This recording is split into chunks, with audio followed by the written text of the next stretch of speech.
My friend wanted to base his costume off of Bloodborne, which I wasn't familiar with, and oh my gosh, the artwork of that game. Just, I want to make everything in that game now. So, there is nothing wrong with basing your character concept off of some piece of artwork, something that already exists. It is a place to start, jumping off point, if you will. You will eventually make it your own with who you are, the other elements that you add to it.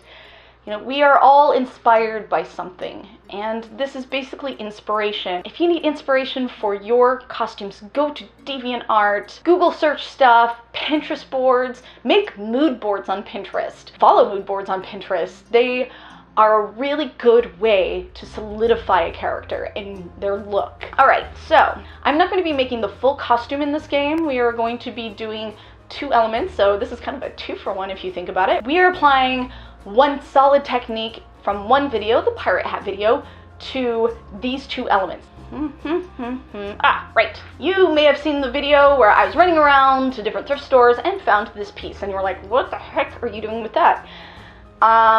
Well, I chose this because, one, you can see through it very well. It's one of the big concerns for safety when it comes to LARP is masks and being able to see through it, especially when one doesn't have eye holes. The concept art for this piece does not have eye holes, so we need to make sure you can still see through it. One of the problems that you'll run into even with like those Reaper masks that you'll get like Party City or whatever, and they have the face covered with material that's a mesh, it's still hard to see in the dark. So I'm still hoping that the holes in this mesh are going to be wide enough that you can still see in the dark well. The other part is ye old floppy felt hat, but we're going to make a tricorn out of this instead of the pirate hat. Now I know there's kind of a swooping arc to the sides of the concept art of this. We are going to try to accomplish that.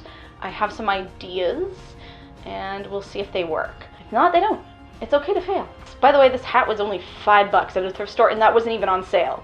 So look out for these. They are super useful. Snag them when you can find them. All right, on to the project. First, you're going to need to make pattern. Lucky you, I am supplying one for you specifically for this mask. I'm using a craft mask. I highly recommend picking up these whenever you see them. I am using this to build up the face of my form even more.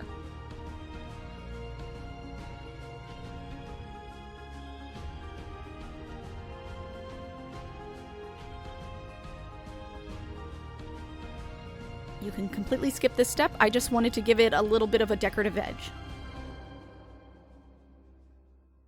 Protect your work area with wax paper. The glue will not stick to it. We are using a 50-50 mixture of glue and water. Plunge the material into the glue and start pinning it to your mask form. Give it a little more shape. Use pins, giving it that final shape and pulling it in the right way.